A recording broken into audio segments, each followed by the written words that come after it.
Hey guys, got another knife review for you, and this is a great little, very affordable everyday carry knife. This is the BuckLite Max small folder, and I really like it. Again, it'd make a great everyday carry knife, or just like an outdoors knife if you're a hunter or outdoorsman. Want a affordable little pocket knife to have with you. Backpacker, this thing's ultra light. That's what I love about it the most. This thing's affordable, lightweight, and has a decent blade steel. Overall, the fit and finish, the cool factor is not here. This is basically purely a utilitarian knife. And in the everyday carry knife role, this thing does very, very well. It weighs in at 1.8 ounces, so sub 2 ounces. That is incredibly lightweight. And when I like carrying this knife best is maybe when I'm carrying two knives, an everyday carry knife, and then more of like a tactical or defensive knife. So, if I'm carrying two knives, a flashlight, maybe a first aid kit, keys, wallet, all the stuff you have with you every day, you want your knife to be as light as possible. At least I do.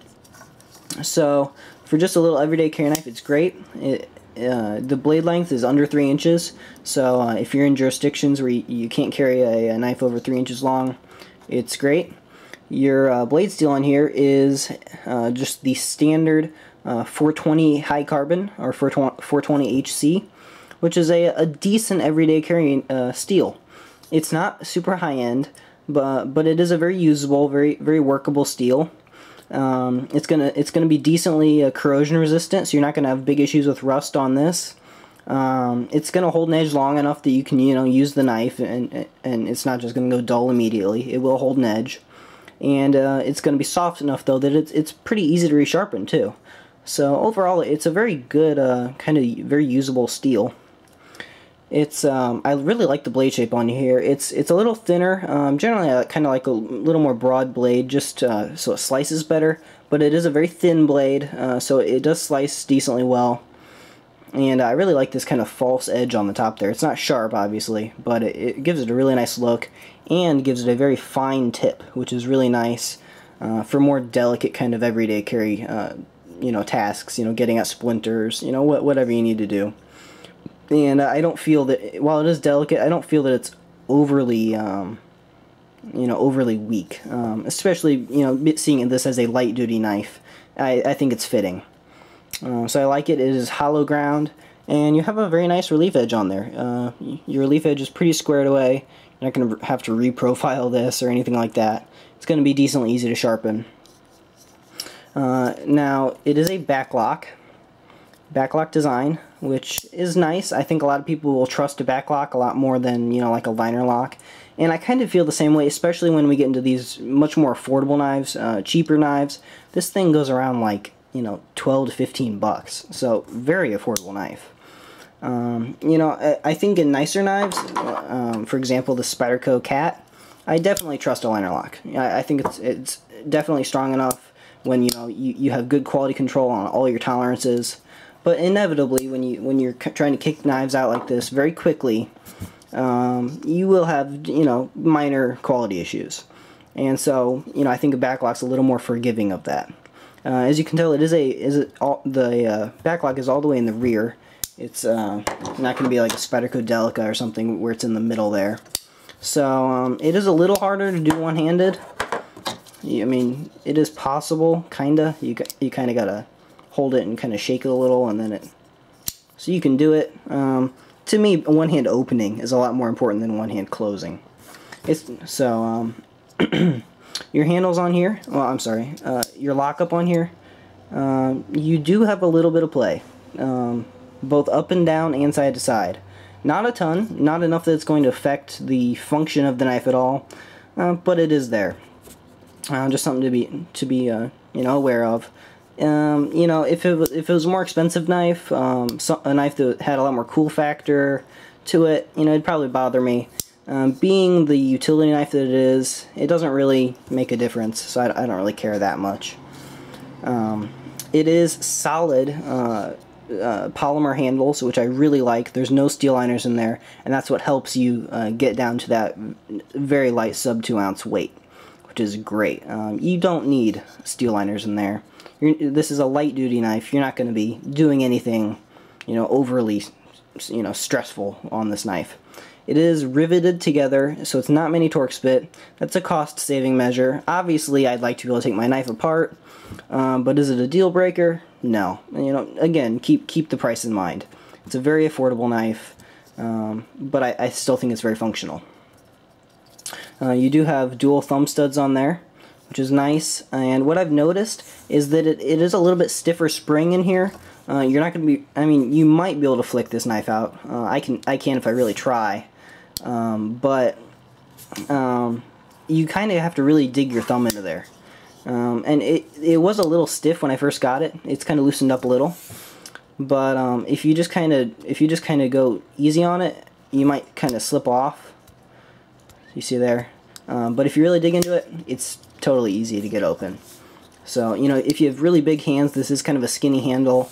If you started to go up just a little, your fingers could theoretically kind of slip in the path, and then you could slip off and nick your finger. I haven't had that issue, but if you had really big hands, this might not be the best knife.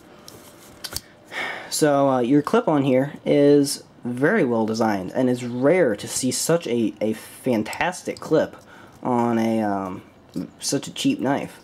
Now there is a little wiggle in the clip, so you see they're side to side. There is just a little bit of play.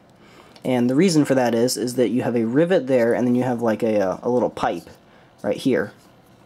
And on mine, this pipe is a little loose. I haven't handled any other versions of this knife, so maybe this is just a problem that only this one has.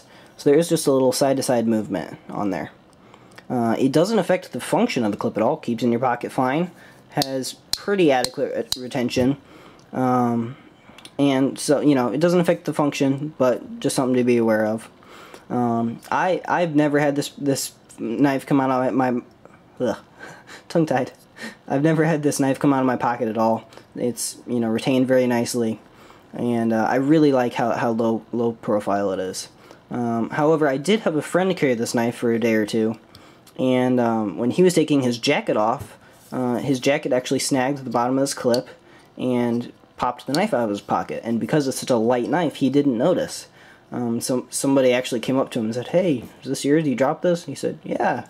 So I almost lost this thing, but I don't think it's the retention is not overly strong. However, it's been enough that I've never had an issue with it. But you might. I don't know. I still think with the shortfalls of this knife, it's still worth trying at least. You can pick this thing up for like $12-13 bucks. So definitely something to look into if you're just trying to find a good, affordable, nice knife for your everyday carry. The ergonomics on this thing are actually pretty good. Obviously, there's no jimping or anything. You can't get overly close to your edge, but in just this grip right here, it feels very nice. It's very comfortable, smooth, rounded edges, and it's performed very nicely for me. Your clip is obviously stuck where it is, right hand tip up only. I don't mind too much, obviously, because I'm right-handed and I like to tip up. But so here's one thing you'll notice is that your blade does rub the side just a little bit. Not a big issue. Again, fit and finish issues, but not really functionality issues on this knife. So you notice you can kind of get it to stick up just a little if you really try to, the spring, because it's catching on the side. But what I've noticed is, when you're just closing your knife, it's never going to do that. It's just if you're just sitting there trying to make it, stick up. So I don't think you're going to have any issues. And the retention on this thing is very tight. You're not going to have that blade shaking out. So overall, it's great.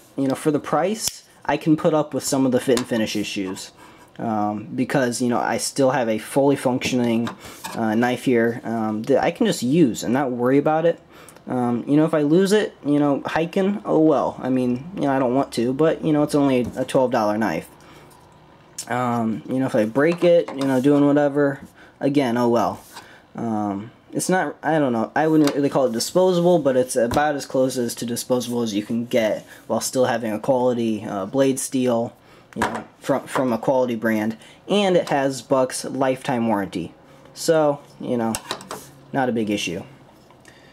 You know, if you're willing to spend a little more money, I would maybe recommend the Buck Vantage. It's, you know, a little more expensive, but you still have a great clip. Same steel, liner lock, I don't know.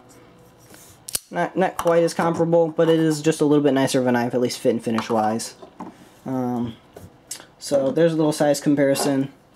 Here's a Kershaw Skyline. My camera's beeping at me, telling me I'm out of memory. And Spyderco Delica. So there it is, guys. Thanks for watching. I think it's a great knife. You know, it's worth taking a chance on. So thanks, guys, and have a nice day.